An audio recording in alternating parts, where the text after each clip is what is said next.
చేశారు. అది సరి అయినటువంటి సమయం ఆసన్నమైంది అనుకునేంత వరకు ఆయన బోధ చేయలేదు.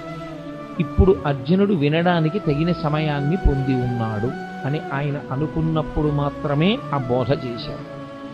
ఆ చేయబడినటువంటి బోధ ఏదో కాకతాళీయంగా 4 మాటలు చెప్పినట్లుగా ఉండదు. అసలు భగవద్గీత యొక్క ఆవిర్భావమే అంత గంభీరంగా ఉంది. అసలు దాని ప్రారంభమే ఒక యోగంతో, అర్జున విషాద యోగంతో ప్రారంభమైంది. అటువంటి భగవద్గీతని గురించి పెద్దలు ఒక్క శ్లోకంలో దాని యొక్క గొప్పతనాన్నంతటినీ చెప్తారు.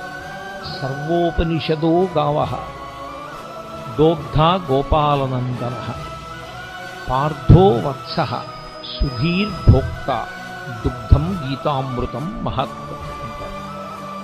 అది సర్వోపనిషదో గావు. ఆవులు ఉపనిషత్తులు.